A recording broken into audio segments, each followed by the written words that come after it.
This is the Rob Dibble Show.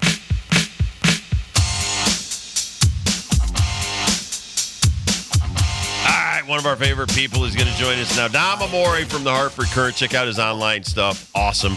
Dom, let's talk about the weekend that just happened with UConn sports. Let's start with the men. Going to Providence, never easy to play there. It looked like we had a pretty good time there. What were your thoughts on the UConn men's Hoopers over the weekend? Well, they seem to be getting it together at the right time. I think the two wins last week, they got good point guard play from Hassan Diarra. He seems to be getting healthier, maybe, backing off of practice a little bit, put some of the life back in his legs and took some of the pain from his knee. And, of course, the big story, both games, but especially Saturday, was Taris Reed just dominating in the middle. And what looked like maybe could be a weak spot early in the year is now become a strength for UConn, is that great play at the center position with him. I think he's a guy that, too, Rob, that much more productive player than he was at Michigan. And I think the way that Dan Hurley's coached him and used him has something to do with that. I think you're going to see him get more minutes going forward. Marquette with the win over Georgetown. That's who UConn's next opponent is. Very big basketball game. Kind of fighting for that 3-4 spot in the Big East. Yeah. Marquette, talk about them, and they kind of had a little downfall 3-game skid against the best teams in the conference. UConn, St. John's, Creighton, but now they've picked it back up, and it feels like they are creeping to be one of those Shaka Smart tournament teams that could surprise people. Yeah, they played a great game yesterday. George Blaney used to say that in the Big East, you're going to lose 3 in a row at some point during the year, in most cases. That was the original Big East, of course. But even now, it's a minefield, and you're going to lose. You're going to hit a rough spot. Even a couple of years ago, remember, UConn lost 6 out of 8 that January. So that doesn't necessarily mean that your season's over. That's the thing. I think in college basketball today, a lot of fans seem to think the season's over in January or February. It's not. Teams are still getting better. So I think they're figuring, like UConn, they're probably figuring things out at the right time too. But to get to your original point, this is a very high-stakes game because being the 3 seed in the Big East tournament as opposed to the 4 means that, you're not going to play St. John's in the second round. It means you kind of if you're in the 4-5 game, you win, you play St. John's in the semifinals. If you're in the 3-6 game, you win, you got a chance to get to the finals before you have to face St. John's. And for both teams, especially for UConn, that could impact their NCAA tournament seeding. For UConn to rise up out of the 8-9 line and get into maybe the 7 or the 6 in the NCAA tournament, it's going to be important that they either beat St. John's at the Garden or maybe win a couple of games before they have to play St. John's. Talking to Dom Amore from the Hartford Courant. Well, that was kind of the message because listening to the game, Mike Crispino and Wayne Norman over the weekend in Providence, they said that was the message from Dan Hurley, was that, listen, we need to win out because, and to me, it kind of likens back to last year and the year before where they're wanting to win the Big East and they were carrying around a picture of the trophy and, they had these goals. Then they win the national championship. Now you're back-to-back champs. So it kind of gives them a smaller, goal chronologically here to beat Marquette, beat Seton Hall, and then go into the Big East tournament. So it's kind of a cool message by Hurley to the team. It is, and you know what? Wherever you're seated, or whatever seating or issue of that type is at stake, the bottom line is you want to be playing your best basketball going into the NCAA tournament. And if UConn, coming off what they did last week, can follow that up with 2 more wins after a long period of win 1, lose 1, now they've got 4 wins in a row. Maybe they win a game in New York for 5. They've stacked some good games together. Well, that means you're playing your best basketball going into the NCAA tournament. And I have a feeling that UConn's best basketball is still in front of them.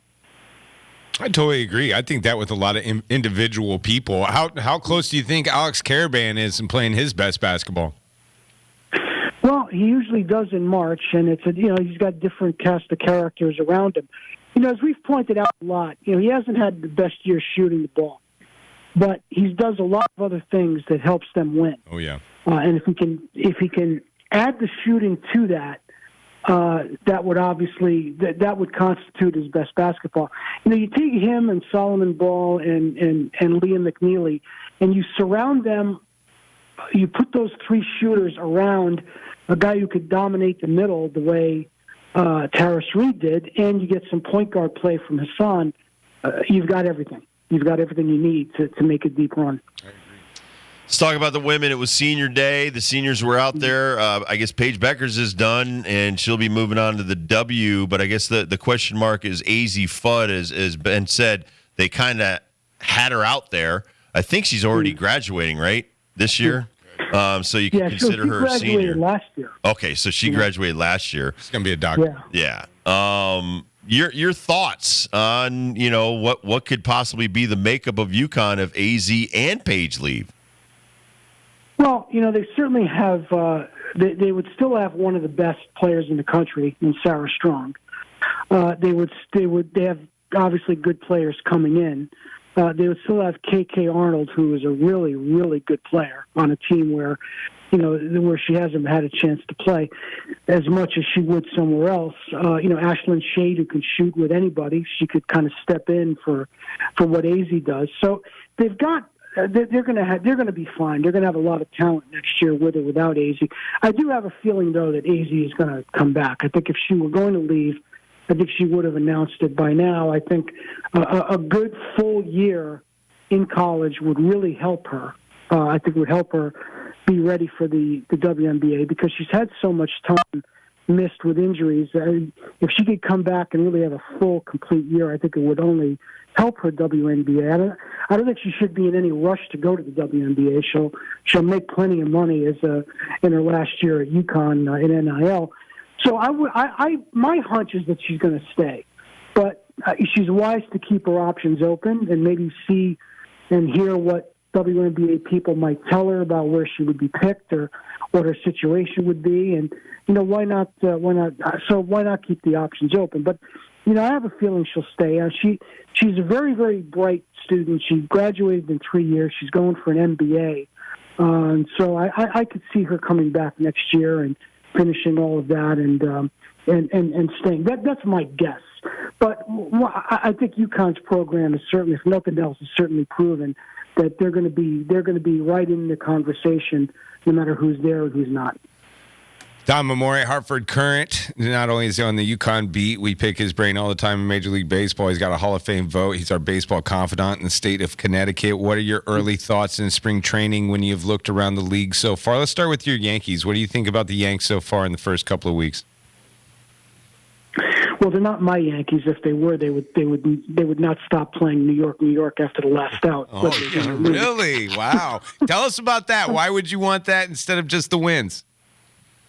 Well, because it was never intended as a victory celebration. It was intended as a recessional. It's exit music, and you play an anthem to the city for the city that you're playing. With White Sox games, I believe they still play Sweet Home Chicago after the last out. It's as people are walking out of the park. So to me, it never had anything to do with winning or losing games. It's simply a recessional. They play in New York, and it's an homage to their hometown. So I don't think they should cave in to a few people who just say, "Oh, how could they play that after they lose?" So what? If it's tired. Well, hey, get rid of YMCA and Cotton Eye Joe, too. I mean, they've been playing those. Yeah, I still wake up in the middle of the night hearing Cotton Eye Joe blaring in my ear after all. Great rally song, man. You need a couple of runs, you throw in Cotton Eye Joe. I played in Nashville for 2 years, brother. I've got a lot of songs I can't get out of my head. Yeah, but I would keep New York, win or lose. It's not meant to be a victory thing. It's to kind of usher people out of the ballpark. What do you think about the baseball? The baseball. Well, I do think that they need to stick with Jason Dominguez in left field and try to get him acclimated to that. He has the athletic ability to cover left field at Yankee Stadium and hit for power from both sides, and that's a rare combination to find. And I think he's young enough to figure out how to play left field. If he can play center field, he should be able to play left. So they need to invest in spring training to get him as many reps out there as they can and see if he could figure it out for spring training. Now's the time play through mistakes. So I think that's one thing. I don't know what they're going to do at third base. I don't know that DJ LeMahieu has much left. He's hurt again. No surprise there. They could always find somebody to DH if Giancarlo Stanton's going to miss time. So that I wouldn't be too concerned about. But I'd be a little bit concerned about who's going to play third base, how long it's going to take to get Dominguez acclimated to left field, and then they just have to keep their pitching healthy. That they certainly have enough pitching if it's healthy, but they've got to get through spring training with guys healthy. You see all around the game, pitchers already going down, and missing time. So that's going to be the key for them. Pete Rose's daughter met with the commissioner and league spokesman Pat Courtney, I guess, December 17th. They filed a petition with Major League Baseball January 8th to get Pete removed from the ineligible list, and now Manfred is considering it. Your thoughts on removing Pete Rose from the ineligible list? Well, I would do it. I think it's a wound that baseball would do very well to heal. To put him back on that list and allow the veterans committees to consider him. I would imagine because he's been gone so long, he would never appear on a writer's ballot, which we've, as I've said before, my biggest objection there is that we never had the opportunity to vote on him. Joe Jackson was on the ballot and writers voted for him back in the day. So I think baseball should heal that wound, and if the Veterans Committee chooses to induct him, explain on his plaque exactly what happened. So you're telling the story of the game, and I think it would be a good thing for baseball to kind of heal and move on from. I think it would be good for everybody involved, and I don't think it would take anything away from the Hall of Fame to have him in it. I don't, and that obviously goes for a lot of people. We're keeping too many people out of the Hall of Fame. When it was just Joe Jackson because he fixed the World Series game, I got it. But we're keeping too many people out for too many reasons, and I would maybe start to break that logjam by putting him in. In other words, I would have no objection if they did that. And if they put him on our ballot, I would strongly consider voting for him unless we learn something new that we don't already know. What are your thoughts on Jeffrey Yan, the pitcher that when he strikes people out, he does a twist and some splits like James Brown? We've already discussed this with our man Dibble. I want to know what Dom Amore thinks about this pitching strikeout celebration. Well, like a lot of things, it's not something that would have been looked at very favorably when I was younger. It's a good way to put it. Or certainly when Rob played, right? I mean, I would have loved to see him do that and then come to bat and face Dibs, right? I would have loved to have seen that. I'm all for young kids having fun and showing emotion and all of that, but I think when you get to that point, to me, it crosses a line where you're just not taking the game seriously, and it becomes more of an act, more of a show than actually doing what you do. If you do like Mark Fidrich, that was him. That was his personality. It was natural. He wasn't showing anybody up. It was what he did. But I think when you go to that degree, I think that becomes more of a look at me act that has nothing to do with winning or losing, and has nothing to do with helping you win or lose. So to me, I would not be surprised if his manager called him aside and said, look, this really isn't doing anybody any good. I used to say that, too, about the Nestor Cortez gyrations on the mountain. All right. I'm glad you're bringing this up. Anybody doing that? Right. Yeah. Well, this is what Bud Black said. He said, this kid's 28, by the way. He's been around forever. And he says he celebrates because he's been around forever. He says, we need him to continue to throw the ball over the plate because he has a lot of walks and be aggressive. He's a little flamboyant for sure, but that's who he is. We encourage guys to be themselves. Listen, at this point in 2025, I could care less. Honestly, if he's doing the job, I care about that more than him doing a James Brown split. It's really nice. Because he doesn't have to hit now. You got the DH. Now, if somebody, first of all, the Rockies are not good. So it's not, you're not going to start putting guys on base and drilling them. So it's really, he's kind of in a safety zone. So I honestly, if he's good enough to play in the big leagues, I could care less if he does splits. I certainly wouldn't cut him. Yeah, no, I mean, No, I wouldn't cut him. it might actually put butts in the seats, hoping for this guy to pitch because the Rockies aren't really filling their stadium right now. Right. Sure. Totally. Sure. But I think, I don't know, Rob. I mean, you played the game and you know what it's like. I mean, isn't there a point with certain guys where you feel like this isn't just their personality? This is strict. This is a look at me act.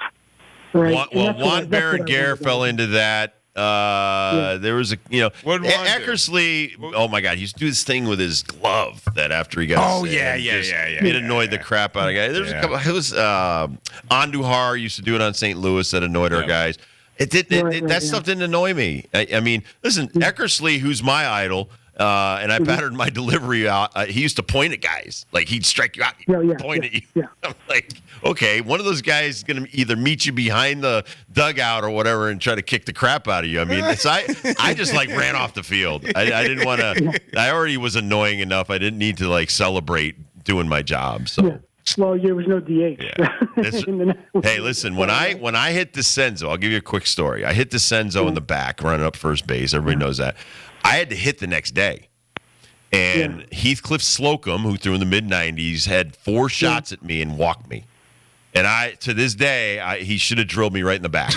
I deserved it. I had earned it. And I was shocked as anybody that he didn't hit me. And I'm sure his teammates were probably like, dude, why didn't you hit that a-hole? He missed. Yeah. No, he threw 4 balls. He walked me.